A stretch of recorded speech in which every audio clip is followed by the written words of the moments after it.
Dia mais um vídeo. Hoje vamos assistir o que os americanos realmente pensam da guerra do Irã no Irã, do canal Amigo Gringo. Eu assisto o Amigo Gringo há muitos anos já. Ele é um jornalista americano, já trabalhou para o New York Times. Ele veio cobrir o Brasil, se apaixonou pelo país e fala português fluente. Vamos lá. E aí pessoal, bem-vindos ao canal Amigo Gringo, mais uma semana com meu quadro 7 dias sobre o que está acontecendo no meu país, os Estados Unidos, nos últimos 7 dias.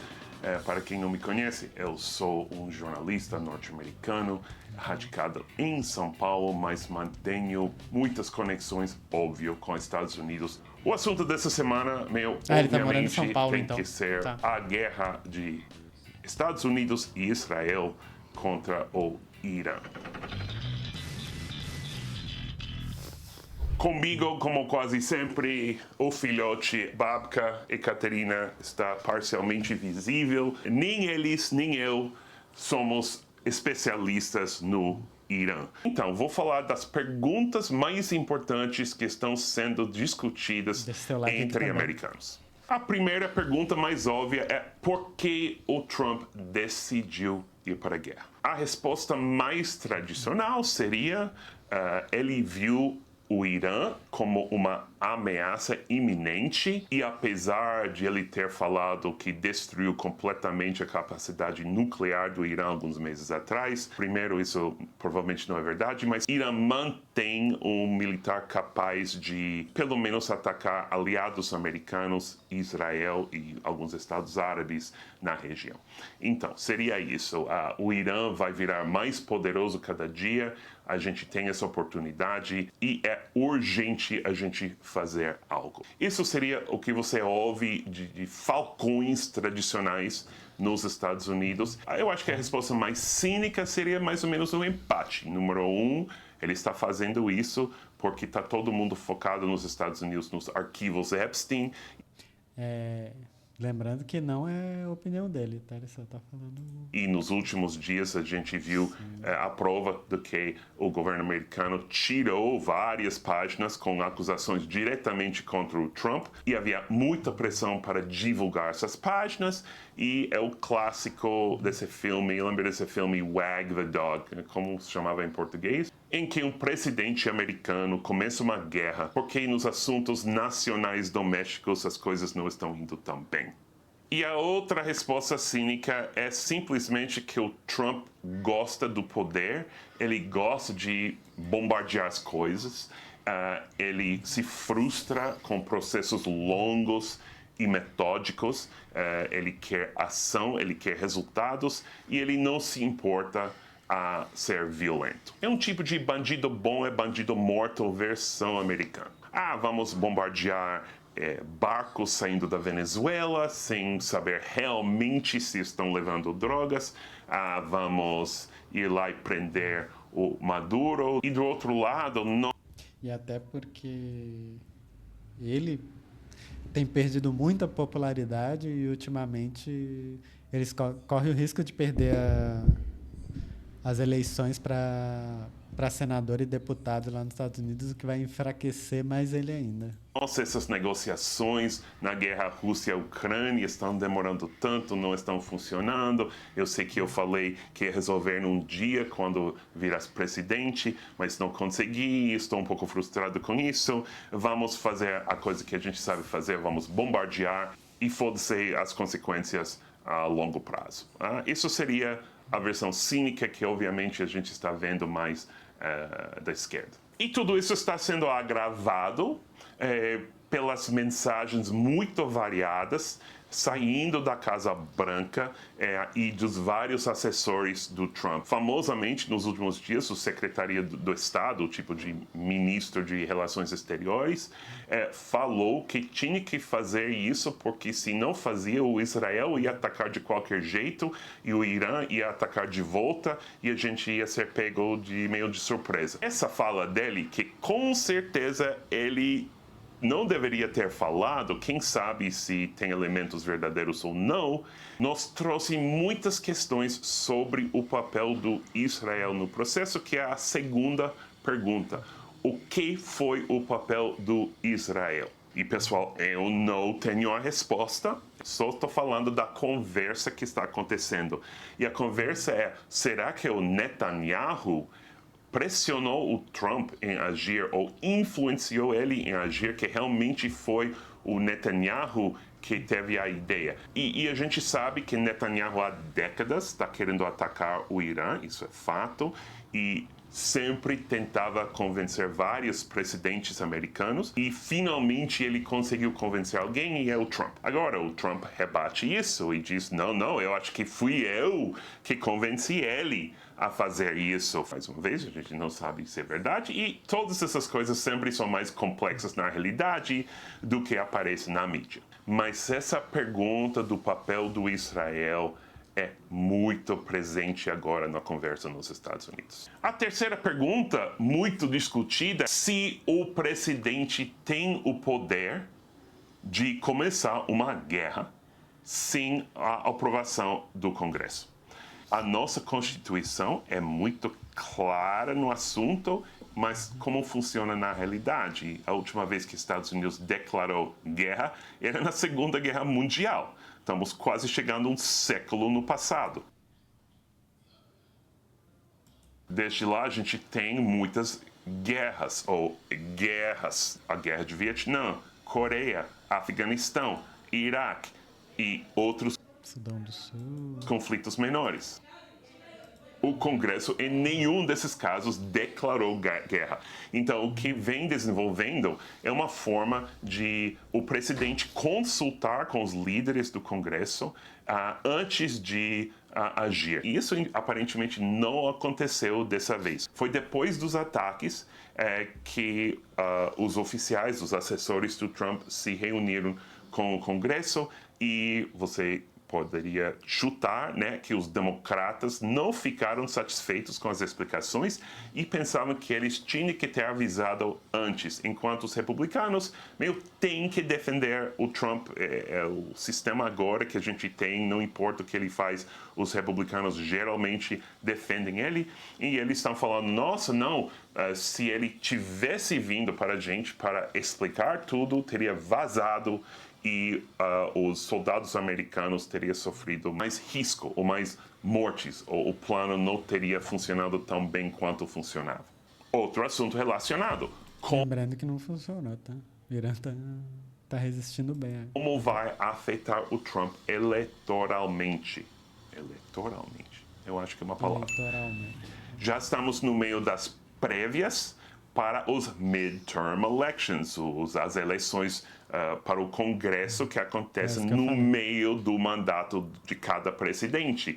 Então, novembro vai ser a eleição. Vamos saber se em janeiro que vem os democratas retomam controle ou do Senado ou da Câmara de Representantes. Ninguém sabe e vai ter um efeito eleitoral essa guerra. Eu não tenho a resposta, mas eu posso falar pelo menos que a guerra por agora não é muito popular. Claro que o bordão do Trump é Make America Great Again, ou também America First. A prioridade é nacional, não é internacional.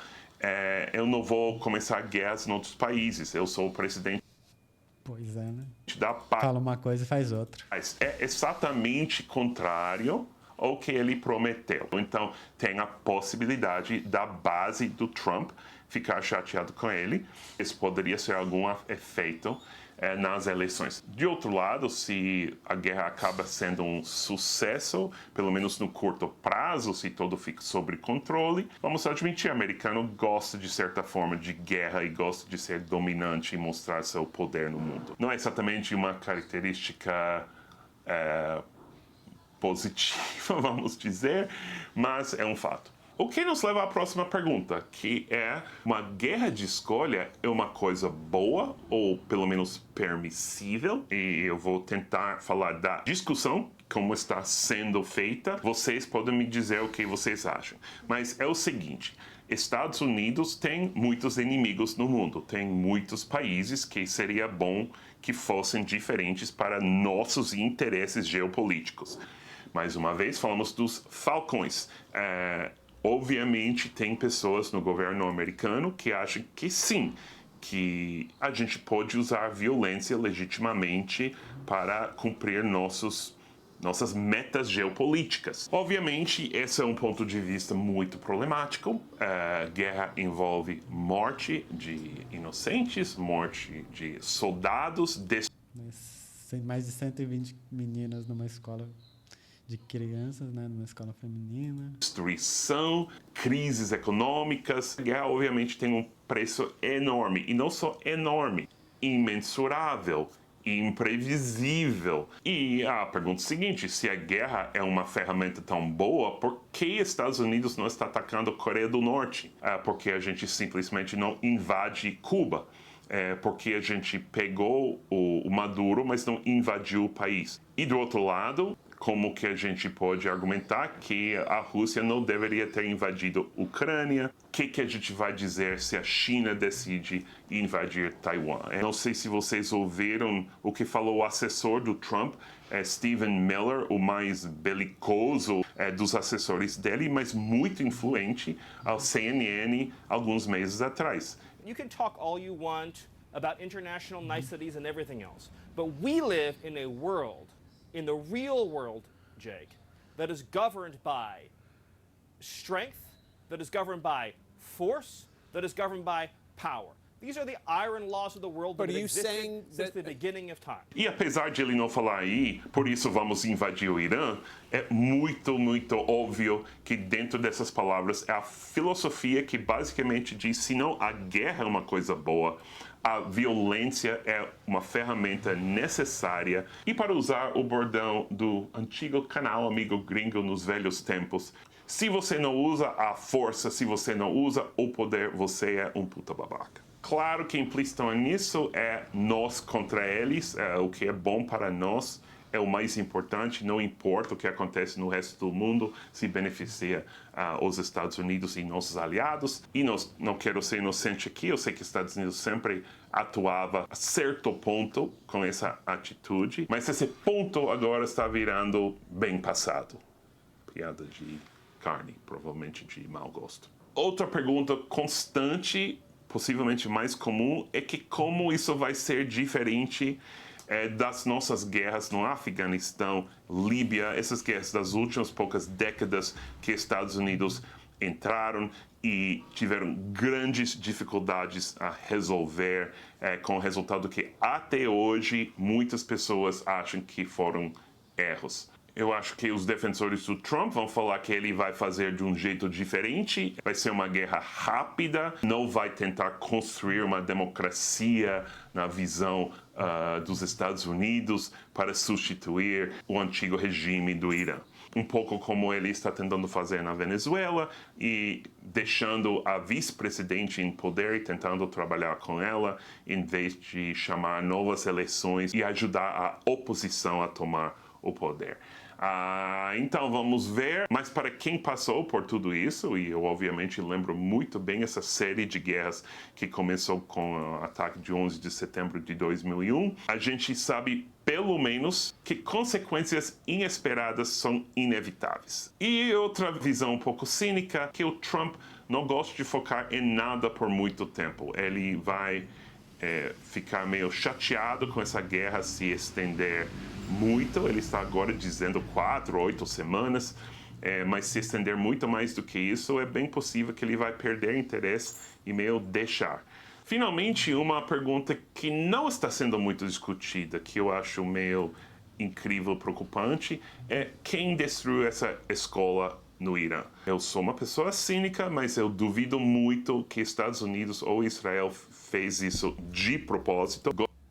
Eu acho que ele está confundindo cínica com cética. Gostaria de pensar que somos minimamente humanos nesse sentido e que também, do ponto de vista Estados Unidos sim, né? Mas Israel... político não tem nenhum resultado bom de matar inocentes.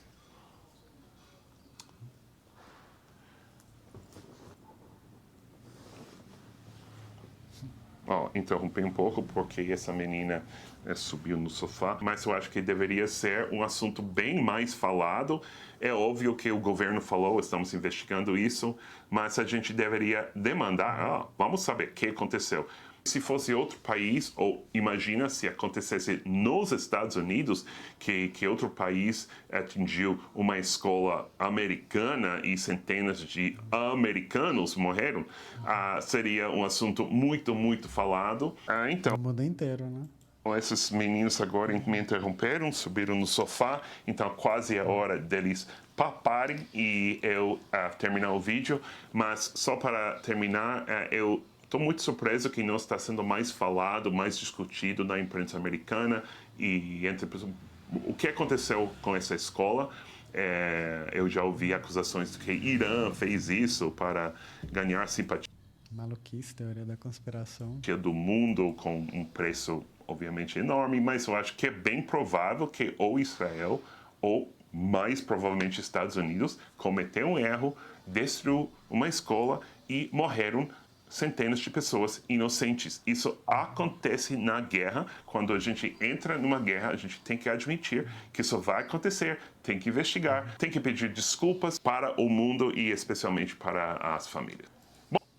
Bom, é isso. Sugestões para a semana que vem, manda aqui. Qualquer pergunta sobre Estados Unidos, manda aqui, eu vou tentar. Bem, galera, esse foi o vídeo de hoje. Um americano respondendo algumas perguntas sobre a guerra do Irã. Não concordei com tudo que ele falou, mas é a visão que ele tem, né? Dos Estados Unidos, não vou criticar diretamente aqui. Falou!